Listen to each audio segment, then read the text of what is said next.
आप सभी भाई बहनों का आध्यात्मिक ज्ञानात्मक चैनल की ब्रह्म मुहूर्त उपदेश ज्ञान कक्षा में एक बार फिर स्वागत है। आज की चर्चा का विषय है आत्मनिरीक्षण का समय। उसको हमने ब्रह्म मुहूर्त के साथ ही जोड़ा है। अब क्योंकि ब्रह्म मुहूर्त का ही इस समय देखिए उपदेश ज्ञान कक्षा चल रही है और ब्रह्म मुहूर्त का संबंध देखिए आत्मनिरीक्षण के साथ हम करने जा रहे हैं।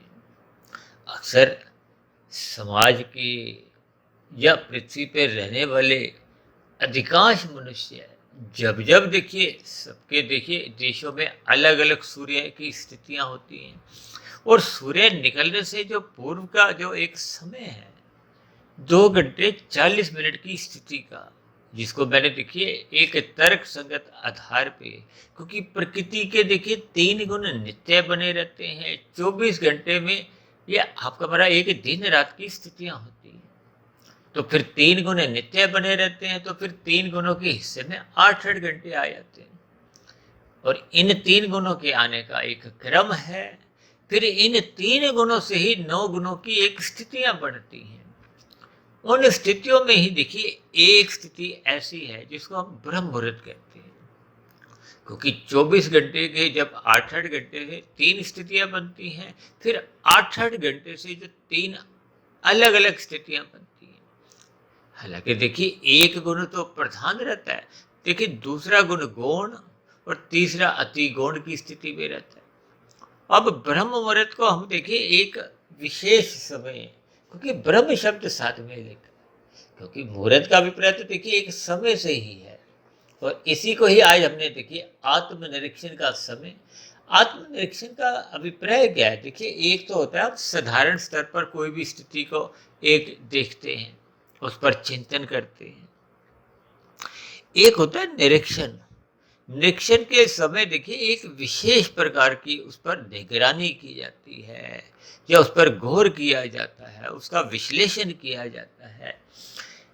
किसी भी शब्द से देखिए जब हम एक विशेष उसका मूल्यांकन करते हैं, आकलन करते हैं, ये सभी शब्द देखिए आपको हमें एक विशेष स्थिति से जोड़ते हैं, क्योंकि ब्रह्म मुहूर्त का समय देखिए प्रकृति का एक शुद्धतम समय है, क्योंकि ब्रह्म शब्द परमात्मा के लिए आता है और हम तो एक साधारण बोलचाल में देखिए ब्रह्म शब्द को आत्मा से भी जोड़ देते हैं, क्योंकि आत्मा और परमात्मा दोनों चेतन सत्ता है। अंतर केवल इतना ही है कि आत्मा मात्र ज्ञान स्वरूप है और परमात्मा परमात्मा के साथ देखिए परम शब्द जुड़ा हुआ है। अब परम शब्द जुड़ते ही किसी एक सत्ता की ओर इशारा होता है, किसी 2 4 10 20 50 से नहीं, क्योंकि परम शब्द लिखा है परम आत्मा, यानी कि एक मुख्य आत्मा कहो, ब्रह्म कहो, परमात्मा कहो, भगवान कहो, किसी भी शब्दों से देखिए उसको आप समझ सकते हो। और उस सत्ता विशेष को शास्त्रों में देखिए आनंद स्वरूप कहा गया है, सच्चिदानंद कहा गया है। अब आत्मा को यदि आनंद चाहिए, क्योंकि जो कि उसका स्वभाव है, मेरा स्वभाव ही नहीं है, आपका ही नहीं है, सबका ही। चाहे देखिए वो पेड़ पौधे की आत्मा है, चाहे वो पक्षी की है, कीड़े मकोड़े की है, पशु की है, सबकी आत्मा को एक समान एक कहते हैं ना, उसका एक प्रवृत्ति होती है आनंद प्राप्ति के लिए प्रयत्न करना। प्रवृत्ति का अभिप्राय क्या है कि हम उस ओर लगते हैं। और यदि हम अपनी आत्मा का देखिए निरीक्षण नहीं करते, निरीक्षण नहीं करते, क्योंकि हमारा तो परमात्मा की ओर ध्यान ही नहीं जाता। ध्यान नहीं जाने का अभिप्राय क्या है कि आत्मा का प्रकाश आवृत हो चुका है। देखिए जब जब आत्मा प्रकाशित होती है तो आत्मा का देखिए प्रकृति से संबंध नहीं है, क्योंकि प्रकृति देखिए जड़ तत्व है। भले ही इस जड़ तत्व को देखिए नित्य कहा गया, तभी तो सच्चिदानंद कहा जाता है। सत्य शब्द प्रकृति के लिए आता है, जब प्रकृति का अभिप्राय उसके 3 गुणों से लिया जाता है। और शास्त्रों में तो इन 3 गुणों की जब समवस्था होती है उसको हम एक प्रकृति कहते हैं, जबकि साधारण बोलचाल में तो देखिए पृथ्वी जल अग्नि वायु आकाश को, जो कि एक 24 तत्वों के ब्रह्मांड के जो अंतिम तत्व हैं, और पृथ्वी तो देखिए बिल्कुल ही एक अंतिम तत्व है। अब पृथ्वी तत्व के ऊपर ही देखिए दो देशों की लड़ाई चल रही है पिछले काफी समय से। और घरों में भी देखिए जो मुख्य कारण है एक क्लेश का, लड़ाई झगड़े का, वो भी देखिए उसमें मुख्य रूप से पृथ्वी तत्व ही है। पृथ्वी में देखिए भोग भी आ जाते हैं, और जिस जमीन पर आप और हम रहते हैं उसको भी एक पृथ्वी तत्व से ही जोड़ा जाता है, जो कि एक प्रकृति का एक अंतिम घटक है। और इस 24 तत्वों के ब्रह्मांड में ये जो 23 तत्वों का जो विस्तार होता है, इसको भी अनित्य कहा गया। तभी तो कहीं कहीं ऐसा भी शब्द आपको पढ़ने को मिले होंगे, सुनने को मिले होंगे कि ब्रह्म सत्यम जगत मिथ्या। जगत का अभिप्राय संसार से है जिसमें आप और हम रहते हैं, जबकि हम तो रहते हैं तो आप और हम तो देखिए इसको सत्य ही मानते हैं। अगर सत्य नहीं मानते तो फिर ये जो इतने लड़ाई झगड़े, जब पाप कर्म आप देख ही रहे हो, विशेष रूप से देखिए कलयुग में तो ऐसी स्थितियां फिर उत्पन्न ही नहीं होती, क्योंकि जब मिथ्या है, मिथ्या का अभिप्राय देखिए यहाँ एक उसकी अनित्यता से है, यानी कि ये स्थिर नहीं रहता। अब यूं तो आपका हमारा शरीर भी देखिए कोई नित्य तो है नहीं। आप और हम इसके जन्म देखते हैं और मृत्यु भी देखते हैं। कितने लोग आज तक इस पृथ्वी पे आए और आकर चले गए। आपके हमारे परिवारों में ही, रिश्तेदारों में ही, मित्रों में ही कितने लोगों का जन्म हुआ। फिर जन्म होते होते उनकी एक जीवन की स्थितियां थी, बचपन अवस्था, युवावस्था, वृद्ध अवस्था, फिर एक ऐसी स्थिति की जिसको आप और हम मृत्यु कहते हैं। लेकिन आज हमने जो एक अपने वीडियो का नाम रखा हुआ है आत्मनिरीक्षण का समय ब्रह्म मुहूर्त, आत्मनिरीक्षण का अभिप्राय क्या है कि हम अपनी आत्मा की स्थिति को पहचाने, आत्मा परमात्मा के संबंध को पहचाने। अक्सर एक साधारण विषय का देखिए सत्संग में मन लगता नहीं है। अब संसार में देखिए विदेशों में, भारत में जगह जगह सत्संग होते हुए दिखाई देते हैं। आप YouTube चैनल पे देखिए हमारा ही एकमात्र कोई आध्यात्मिक ज्ञानात्मक चैनल कोई कार्यरत नहीं। कितने ही ऐसे चैनल हैं, कितने ही लोग प्रतिदिन परमात्मा की चर्चाएं करते हैं, लेकिन व्यवहार में दिन में जब रजोगुण की स्थितियां होती हैं, शाम को जब सूर्य डूब जाता है, वह शेष समय में भी, यानी कि जब सतोगुण अपने एक चरम स्थिति में भी, समाज में, संसार में विभिन्न प्रकार के अनीतिगत कार्य होते हुए आप और हमारे एक संज्ञान में आते हैं, पाप कर्म होते हुए हम देखते ही हैं। और विशेष रूप से देखिए कलयुग चल रहा है। कलयुग में देखिए पाप कर्म होने का जो एक मुख्य कारण है वो आपके हमारे अमर्यादित विषय भोग है। अब कोई भी मनुष्य देखिए पाप कर्म क्यों करता है? क्योंकि उसकी विषय भोगों को अधिक भोगने की रुचि बनी होती है। हालांकि प्रकृति के विषय भोगों को भोगने से कोई एक आपका हमारा कोई देखिए चलान नहीं करता। यदि हम धर्मानुसार मेहनत करके, पुरुषार्थ करके प्रकृति के पदार्थों का भोग करते हैं, तो कोई भी कानून हो, जब प्रकृति के जो 3 गुणों की जो एक स्थितियां हैं, वो भी कर्मफल सिद्धांत के अंतर्गत आपका हमारे ऊपर कोई जुर्माना नहीं ठोकती कि आप प्रकृति के भोग क्यों भोग रहे हो। लेकिन जब जब मनुष्य देखिए उस भोग से पहले कर्म नहीं करता, देखिए एक शब्द है कर्म फल सिद्धांत, जिस पर हम देखिए लगभग प्रतिदिन ही कहीं ना कहीं प्रत्यक्ष रूप से अप्रत्यक्ष रूप से चर्चाएं करते हैं। उसमें देखिए पहले कर्म शब्द आता है। कर्म का अभिप्राय देखिए क्रिया से लो, करने से लो, यानी कि एक पुरुषार्थ की स्थिति होती है। यहाँ पर हमें देखिए पहले कर्म करना होता है, फिर उसका फल आता है। और जब मनुष्य देखिए कर्म करता नहीं है, फल पा लेता है, तो वो फल देखिए किसी न किसी के कर्म का ही होता है। यानी कि हम अनीतिगत कार्य करते हैं, छीना झपटी करते हैं, चोरी डकैती करते हैं, यानी कि दूसरे के सुखों को हम चुराते हैं। अब जिसका सुख हम चुराएंगे उसको तो दुख होगा। अब ये सभी स्थितियां देखिए प्रकृति के कर्मफल सिद्धांत के अंतर्गत है। ये विधि विधान द्वारा कुछ आपको भी कर्म करने की एक अनुमति दी गई है, उन्हीं को ही विहित कर्म कहा गया। और जिसके लिए मना किया गया, निषेध कहा गया, निषिद्ध कर्म कहे गए, उनको करने पे आपको में फिर दंड मिलता है। ये जो हम अन्य लोगों के भोगों को अपनी ओर खींचते हैं, भोगते हैं, चुराते हैं, ये सभी निषिद्ध कर्म माने जाते हैं। इनके करने मात्र से ही आपके हमारे कार्य शरीर में कर्माशय भी बुरा बनता है, यानी कि बिगड़ता है, और उस कर्माशय के साथ साथ बुरे संस्कार बनते हैं। ये सभी स्थितियां फिर आपके हमारी आत्मा के प्रकाश को आवृत करती है। देखिए कितनी साधारण सी बात है, क्योंकि आपके हमारे देखिए 3 शरीर हैं। मनुष्य अक्सर अपने 2 शरीरों के प्रति कुछ विशेष ज्ञान रखता नहीं, क्योंकि वो स्थूल शरीर के स्तर पर ही अपने आप को एक पदार्थ समझता है, शरीर समझता है, आत्मा समझता ही नहीं है। ऐसी स्थिति बनने पे फिर वो स्थूल शरीर को ही महत्व देता है, वो कर्म फल सिद्धांत की स्थितियों को मान्यता ही नहीं है, वो पुनः जन्म को मान्यता ही नहीं है। अक्सर मनुष्य, ऐसे मनुष्य देखिए, उनके मन में एक भ्रम की स्थितियां होती हैं, खाओ पियो मौज मस्ती करो, यानी कि ऐसे मनुष्य फिर एक शास्त्रों की बातों को कहो, सत्संग में देखिए उनकी कोई स्थितियां बढ़ती नहीं।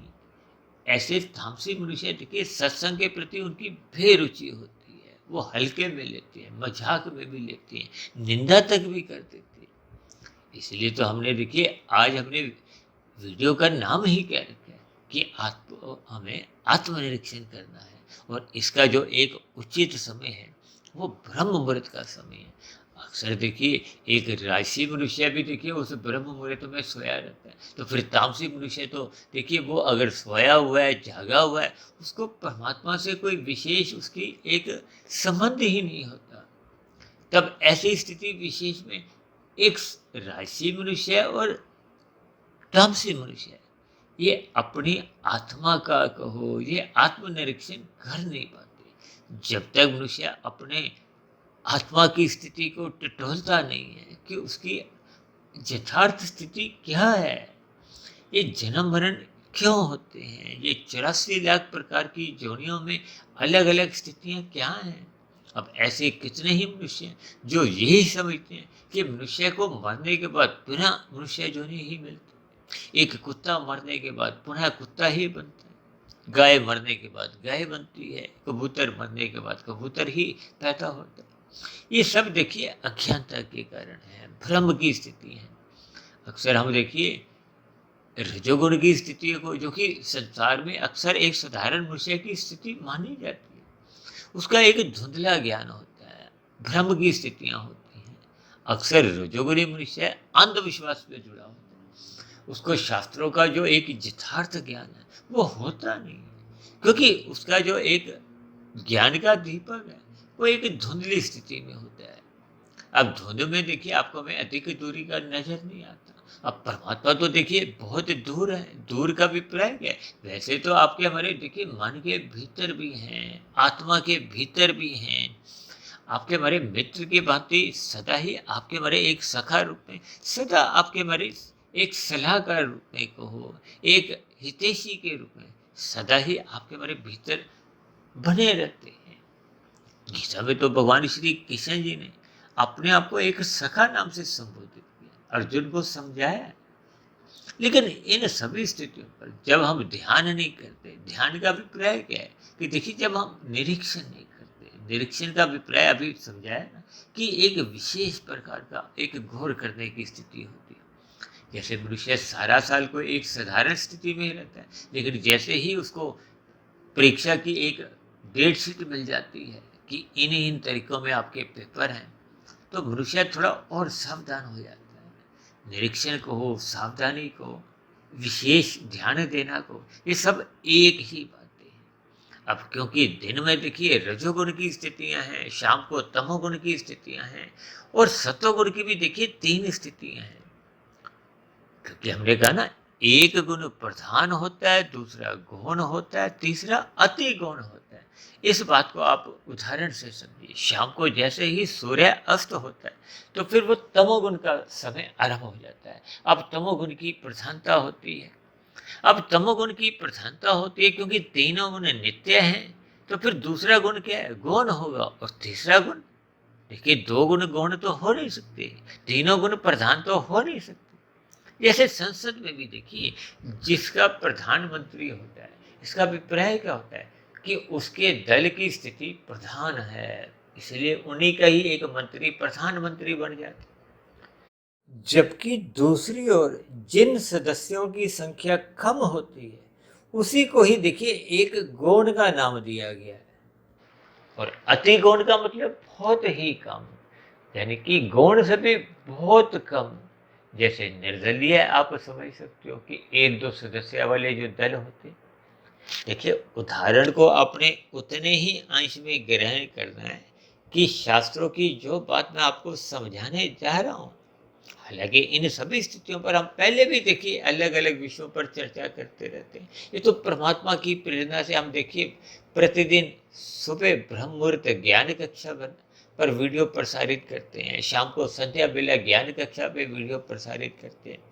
तो जैसे जैसे हमारे वीडियो के नाम होते हैं, उस नाम के अंतर्गत ही फिर हमारी चर्चा उस नाम के आसपास पहुंचती है, ताकि आपको में देखिए शास्त्रों का ज्ञान हो, आपके मेरे मिले हुए जीवन का एक सार्थकता की स्थितियां बने, मिले हुए जीवन सफल हो। ये जो हम जन्म मरण के बंधन में जो एक अपने आप को एक दुखी रहते हैं। देखिए कोई मनुष्य है कि मैं तो सुखी हूँ, वो अल्पकाल के लिए सुखी होता है। दीर्घकाल के लिए तो देखिए सभी मनुष्य दुखी हैं। कोई प्रधानमंत्री है, चाहे उद्योगपति हो, चाहे फिल्मी जगत का एक सुपरस्टार हो, खेल जगत का नामी गिनामी खिलाड़ी हो, ये सब की ही ऐसी स्थिति है। आपको हमें घर बैठे जब मन के स्तर पर लगता है कि वो उद्योगपति तो बहुत सुखी है, वो जो प्रधानमंत्री हैं वो भी बहुत सुखी हैं, मैं ही दुखी हूँ, ऐसा नहीं है। देखिए सबके अलग अलग स्थितियां आती हैं। आत्मनिरीक्षण का अभिप्राय क्या है कि हमें अपनी आत्मा की स्थिति को टटोलना होगा, क्योंकि आत्मा की स्थिति जब अपनी पूर्ण अवस्था में होती है, उस स्थिति विशेष को तो देखिए एक मायातीत की स्थिति कहा जाता है। क्योंकि आत्मा के ऊपर देखिए 3 बंधन हैं। मैं भी देखिए बंधन में ही हूँ, आप भी बंधन में हूँ। देखिए 84 लाख प्रकार की सभी योनियों के जीव एक बंधन में है। मनुष्य योनि में देखिए इस बंधन से छुटकारा पाने का एक अवसर मिलता है, और अवसर तो मनुष्य को तभी भाषित होता है जब वो उसका एक लाभ उठाता है। और लाभ उठाने से पूर्व उसको अपनी यथार्थ स्थितियों का बोध होना चाहिए। अब कोई मनुष्य यदि अपने आप को आत्मा ही नहीं समझता, तो फिर वो देखिए जैसी जैसी स्थितियां होती हैं उसका जन्म मरण होता रहता है। भले ही देखिए हम इस बात को माने या नहीं माने, हम प्रकृति की एक व्यवस्था में परतंत्र हैं। केवल मनुष्य योनि में ही हम कुछ अंश में देखिए स्वतंत्र होते हैं, कर्म करने में। यदि साधना हम करते हैं तो ये आपका बड़ा एक अवसर का लाभ उठाना है, और यदि हम नहीं करते तो देखिए कोई आपके हमारे ऊपर कोई जुर्माना नहीं ठोका जाता। जुर्माना तो तब ठोका जाता है जब आप और हम शास्त्रों के नियमों का उल्लंघन करते हैं, निषिद्ध कर्म करते हैं, दूसरों को पीड़ा देते हैं। क्योंकि परमात्मा तो देखिए दिव्य गुणों से ओतप्रोत है। परमात्मा न्यायकारी है। आप किसी को यदि एक थप्पड़ मारते हो तो उस मारे गए थप्पड़ का आपको देखिए दंड मिलना एक अनिवार्य स्थिति है। भले ही परमात्मा की देखिए सब पर ही दया दृष्टि बनी हो, अब परमात्मा को तो परम दयालु कहा जाता है। देखिए प्रकृति के 3 गुणों के जो जो लक्षण हैं उनके अनुसार प्रकृति कार्य करती है। परमात्मा के जो दिव्य गुण हैं जो कि अनंत हैं, परमात्मा अपने दिव्य गुणों पर 100% खरे उतरते हैं।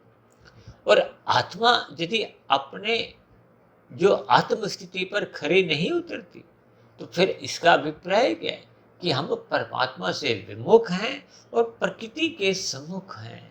इसी को ही देखिए एक साधारण शब्दों में आप प्रकृति के विषय भोगों की तरफ आप प्रवृत्ति समझ सकते हो, क्योंकि आपके हमारे देखिए स्थूल शरीर के स्तर पर विषय भोगों को भोगने की एक उत्सुकता, एक लोलुपता बनी रहती। इस बात को देखिए आपको में स्वीकार करना होगा इसके पीछे का भी कारण है। देखिए इस संसार में ये कार्य कारण की ही मुख्य रूप से स्थितियां होती हैं। किसी भी कार्य के पीछे जब आप चिंतन करोगे तो कोई ना कोई उसका एक कारण होता है। आपके मरे जो बार बार जो शरीर बदलते हैं, जन्म होते हैं, उसके पीछे का कारण है। वो कारण का अभिप्राय ही देखिए कारण शरीर से, जिसको मनुष्य समझता ही नहीं है, जानता ही नहीं है। जब कारण शरीर कोई मनुष्य जानता नहीं है, वो भी देखिए भौतिक प्रकृति का ही एक हिस्सा है। क्योंकि आपके बारे 3 शरीर हैं, स्थूल शरीर, सूक्ष्म शरीर और कारण शरीर। ये स्थूल शरीर तो आपके बारे सबके ही बदलते रहते हैं। आज मैं मनुष्य योनि में हूँ, अब मरने के बाद की जो एक स्थितियां हैं, जो कि हमने देखिए मनुष्य के मरने के बाद का अगला जन्म है, विस्तार से तकरीबन 3-3.5 वर्ष पहले जो एक वीडियो बनाई थी 3 घंटे की, उस पर हमने देखिए इन सभी बातों पर एक विस्तार से चर्चा की थी कि मनुष्य के मरने के बाद की स्थितियां केवल मनुष्य योनि के मरने के बाद की ही होती है। क्योंकि मनुष्य योनि ही कर्म योनि है, जिसको मैं अक्सर देखिए राजा योनि, परीक्षा योनि से संबोधित करता हूँ। कि हम सभी भाई बहन देखिए मनुष्य योनि में हैं। यदि मनुष्य योनि पाकर आप और हम ये चिंतन नहीं करते, ये जन्म मरण के बंधन से मुक्ति पाने के लिए परमात्मा की ओर सम्मुख नहीं होते, तो फिर आपके मरीज जैसी जैसी प्रकृति या कार्यशील में स्थितियां होती हैं, प्रकृति वैसा वैसा आपको हमें बार बार एक शरीर प्रदान करती है। और उन शरीरों में देखिए नीचे की योनियां तो दंड रूपी हैं। दंड रूपी का अभिप्राय क्या है? हम देखते हैं पशुओं की क्या स्थिति है, पक्षियों की, कीड़े मकोड़ों की, कीट पतंगों की। अब समुद्र के नीचे की तो हमें आपको स्थितियां नहीं, लेकिन शास्त्रों में तो कहा गया ना, जलीय जीव भी 9 लाख तरह की योनियां हैं। और पेड़ पौधे तो देखिए हम कितने ही देखते हैं, चाहे घरों में आपके हमारे गमले लगे हुए हैं, पार्कों में चाहे वो घास हो, कितनी ही तरह की वनस्पति हैं, कितने जंगल में देखिए वनस्पति, जड़ी बूटियां हैं। ये सभी स्थितियां का आपको में चिंतन करना चाहिए। ये भी एक योनियां हैं। यदि मनुष्य इनको एक जीवात्मा नहीं समझता तो वो उसकी एक अज्ञानता है। देखिए आत्मनिरीक्षण का समय ब्रह्म मुहूर्त को हमने इसलिए जोड़ा है, जैसे कहते हैं ना, 1 वाट का बल्ब जलाओ, 10 वाट का बल्ब जलाओ, 100 वाट का बल्ब जलाओ, 1000 वाट का बल्ब जलाओ। अब कुछ दिन पहले देखिए क्रिकेट के मैच चल रहे थे, ये जो दिन रात के मैच होते हैं, वहाँ तो देखिए वो छोटी सी जो एक गेंद है जिस पर देखिए एक खेला जाता है, वो भी नजर आती है। वो भागती हुई पूरे मैदान में कहाँ जा रही है, पूरे दिन के भी उजाले से भी एक पूर्ण स्थितियां होती हैं। देखिए मेरा कोई प्रत्यक्ष अनुभव नहीं है, लेकिन ऐसी स्थितियां मानी गई कि ये सभी स्थितियां आपको में क्या इशारा करती हैं कि आपको में जब अधिक ज्ञान होता है, क्योंकि आत्मा देखिए एक ज्ञान स्वरूप है। आपको में यदि इस बात का ज्ञान ही नहीं है कि आत्मा क्या है, परमात्मा क्या है, ये प्रकृति के 3 गुण क्या हैं, तमोगुण रजोगुण की क्या क्या स्थिति है, ये दृश्य जगत क्या है, हम इस संसार में क्यों आए हैं, हमारे माता पिता की क्या स्थिति है, भाई बंधुओं की क्या स्थिति है, रिश्तेदारों की क्या क्या स्थिति है, आपके मरे कर्माशय की क्या क्या स्थिति है। इन सभी स्थितियों पर जब मनुष्य चिंतन नहीं करता, इसका अभिप्राय क्या है कि उसकी आत्मा का प्रकाश आवृत है, ढका हुआ है, लेकिन समाप्त तो हो नहीं सकता, क्योंकि आत्मा एक नित्य तत्व है। आत्मा को देखिए परमात्मा ने बनाया नहीं, परमात्मा ने प्रकृति को भी बनाया नहीं। इनको शास्त्रों में एक नित्य तत्व कहा गया, लेकिन तीनों तत्वों की अलग अलग स्थिति हैं। आत्मा ज्ञान स्वरूप चेतन तत्व है, और प्रकृति के 3 गुण नित्य कहेंगे, लेकिन जड़ हैं। जड़ का अभिप्राय उनमें कोई स्वयं की इच्छा शक्ति नहीं होती। जैसे आपके हमारे घरों में देखिए कितने ही उपकरण हैं, अब उनकी अपनी स्वयं की तो कोई इच्छा नहीं है। अब फ्रिज की तो कोई इच्छा नहीं है कि आप मैंगो शेक बनाकर फ्रिज में 1 गिलास रख दो। गीजर की कोई अपनी इच्छा नहीं है कि मेरे अंदर मैं पानी गर्म करता हूँ। ये सभी स्थितियाँ आपको में समझनी होगी। देखिए हम प्रतिदिन इन सभी स्थितियों पर प्रकाश डालते रहते हैं, क्योंकि ब्रह्म मुहूर्त का समय एक विशेष समय है। अक्सर आप पाओगे कि ब्रह्म मुहूर्त में आपके मारे जो अंतःकरण की स्थितियां होती हैं, उसमें जो तमोगुण की स्थितियां होती हैं, जैसे देखिए गंदा पानी होता है, जब तक वो हिलता है वो गंदगी भी ऊपर नीचे होती रहती है। आपको में एक चेहरा यदि हम अपने उसमें बाल्टी में डालते हैं, डालने का अभिप्राय अपना एक शक्ल सूरत देखते हैं, वो आपको हमें नजर नहीं आती। इसका अभिप्राय क्या है?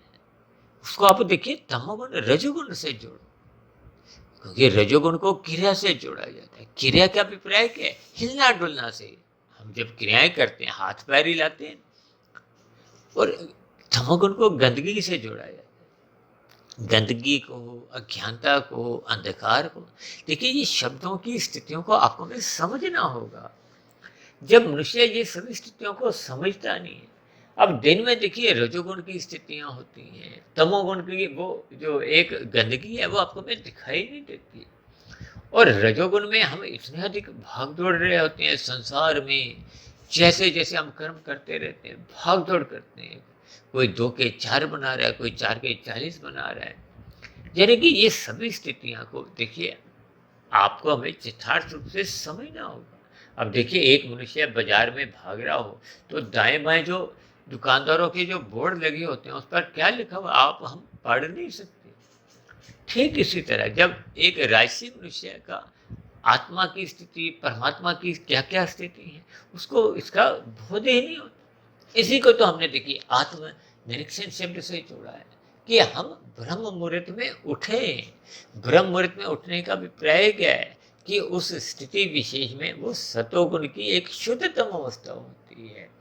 जब गुजरा हुआ तमोगुण, उसको मैल से जोड़ो, कंकर पत्थरों से जोड़ो, बुराई से जोड़ो, अज्ञानता से, अंधकार से, वो शांत हुआ होता है। हिलने डुलने की स्थितियां भी, यानी कि रजोगुण की स्थितियां भी अभी शांत होती है, क्योंकि अभी रजोगुण आया नहीं है। रजोगुण कब आता है? सूर्य निकलने के 2 घंटे 40 मिनट के बाद की स्थितियां होती हैं, तो फिर वो रजोगुण की आरंभिक स्थितियां होती हैं। फिर घोर रजोगुण आता है, जब अक्सर आप संसार में सभी लोगों के बीच में भागदौड़ देखते हो। और क्योंकि देखिए पृथ्वी पे अलग अलग देशों की अलग अलग स्थिति है।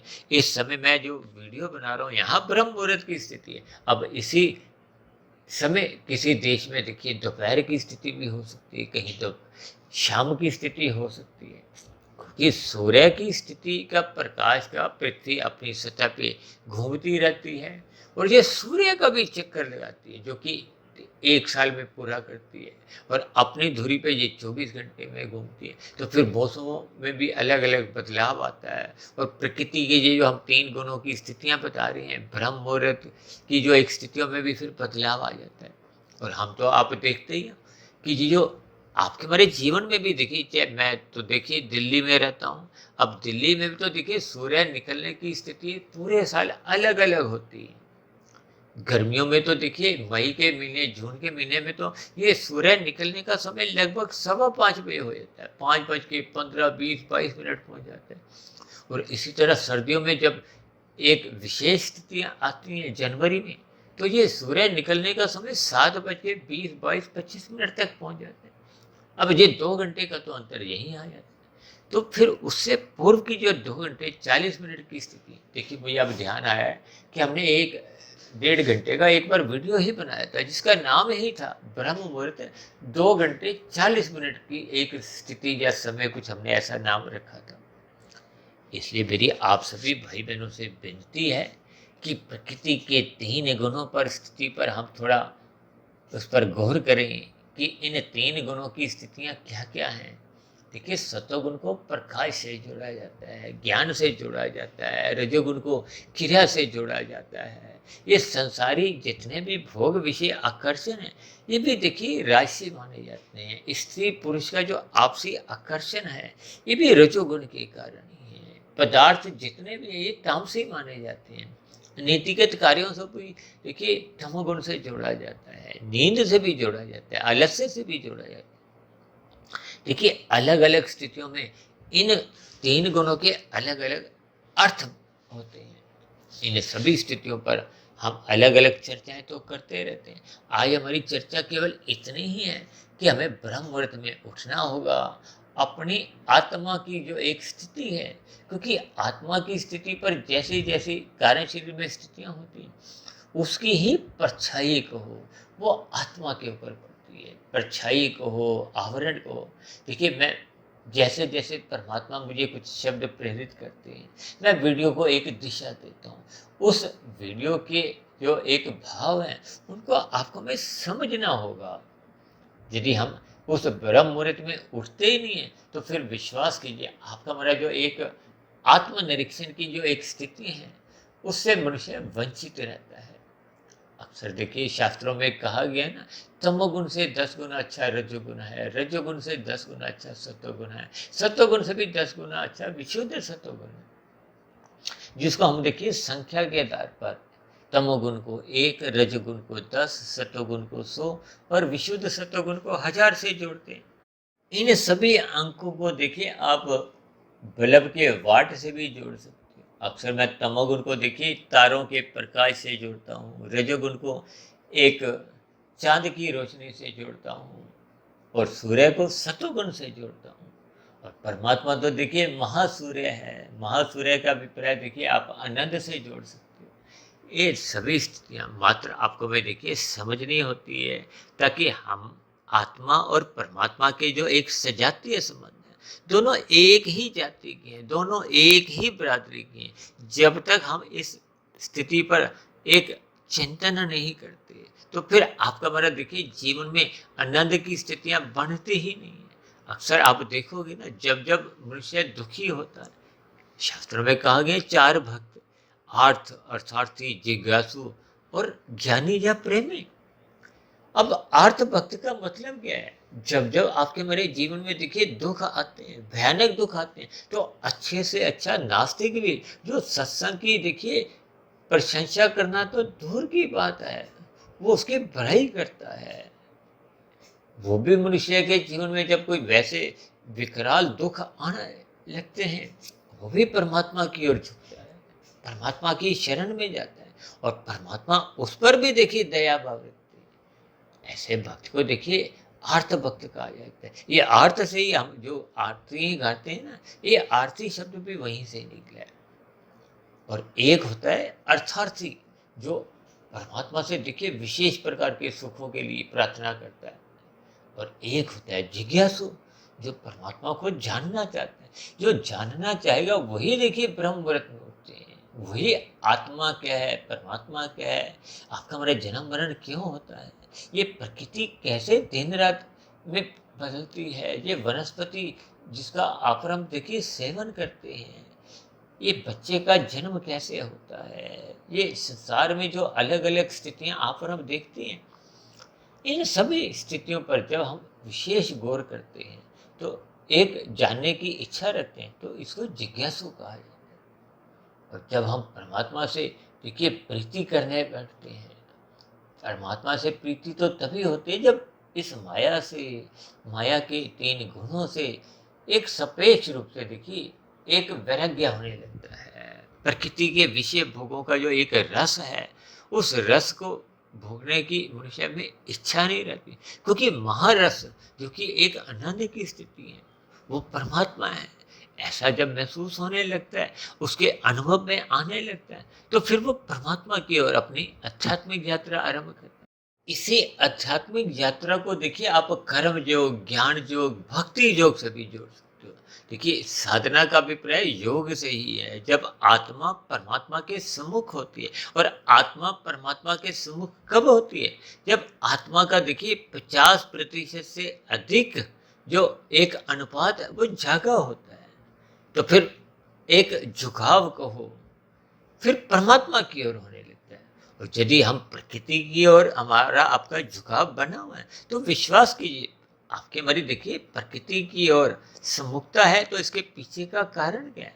परमात्मा से एक विमुखता है। परमात्मा से विमुखता का कारण क्या है? ये आत्मा के ऊपर ये जो तमोगुण रजोगुण के एक मल है। क्योंकि प्रकृति के 3 गुणों में सत्वगुण को मुक्तिदायक कहा गया, क्योंकि सत्वगुण तो देखिए ज्ञान स्वरूप है और परमात्मा एक विशुद्ध सत्वगुण ही सत्य है। इसीलिए तो बार बार हम कहते हैं सत्संग करो, ब्रह्म मुहूर्त में उठो। ये सभी स्थितियां आपके हमारी एक जमीन तैयार करती हैं, एक नींव तैयार करती हैं। उस नींव पे फिर हम अपने कर्म जो, ज्ञान जो, भक्ति जो की एक इमारतें खड़ी करते हैं। ये योग का अभिप्राय आत्मा और परमात्मा की एक सम्मुखता से ही लिया जाता है। तो देखिए, मैंने आज की चर्चा को विभिन्न उदाहरणों द्वारा आपको मैं एक इशारा किया है, एक समझाने का एक प्रयास किया है कि हमें अपने मिले हुए जीवन में रात को जल्दी सोना चाहिए, क्योंकि रात को देखिए हानि की स्थितियां होती हैं। उस हानि से बचने के लिए और सुबह लाभ कमाने के दृष्टिकोण से, ताकि हम आत्मचिंतन कर सकें। आत्मचिंतन का अभिप्राय ये है कि आत्मनिरीक्षण करेंगे कि आपके हमारी आत्मा का हित किसमें है।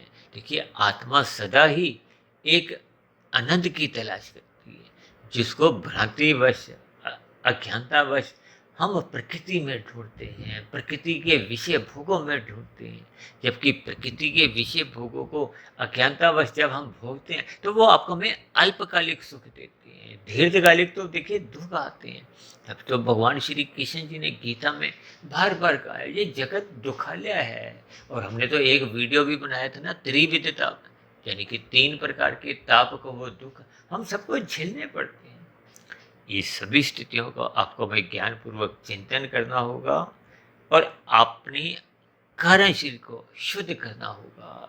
शुद्ध करने पे ही फिर आत्मा के ऊपर जो एक अस्थायी, जैसे सूर्य के प्रकाश जब ढकता है, कब? जब काले बादल आगे आ जाते हैं। उन काले बादलों को आप कार्यशील की जो एक बुराइयों से जोड़ सकते हो, तमोगुण रजोगुण से जोड़ सकते हो, प्रकृति की सम्मुखता से जोड़ सकते हो। इन सभी स्थितियों पर आपको हमें चिंतन करना होगा, यानी कि आत्मनिरीक्षण करना होगा, अपनी आत्मा की स्थिति को टटोलना होगा, आत्मा परमात्मा के संबंध को पहचानना होगा। तो ऐसी सभी शुभ स्थितियाँ आपके हमारे जीवन में भी बनने लगे, क्योंकि मनुष्य योनि का यही एक लाभ है, यही एक अवसर है कि सर्वप्रथम मनुष्य पाप कर्मों से बचे, ताकि वो मरने के बाद उसकी अधोगति की स्थितियां नहीं बने। कम से कम मनुष्य को पुनः मनुष्य योनि की ही प्राप्ति हो, क्योंकि मनुष्य योनि में ही आपको में एक स्वतंत्रता होती है कर्म करने की। यदि हम कर्म करने की स्वतंत्रता का दुरुपयोग करते हैं तो फिर नीचे की योनियां आपको में दंड देती है। और यदि हम मिले हुए जीवन का सदुपयोग करते हुए साधना करते हैं तो इसका अभिप्राय क्या है कि हम अपने मिले हुए जीवन का एक लाभ उठाते हैं। उस अवसर का लाभ उठाना क्या है कि हमें अपनी अज्ञानता को, कार्यशील को शुद्ध करना है। जब ये शुद्ध होते होते पूर्ण रूप से शुद्ध हो जाता है तो फिर आत्मा की एक मूल स्थिति जो शुद्ध स्वरूप है वो लौट आता है। तो फिर आत्मा पूर्ण रूप से मायातीत हो जाती है। यानी कि ये जो 3 शरीरों के बंधन है, मुख्य बंधन तो देखिए कारण शरीर का है।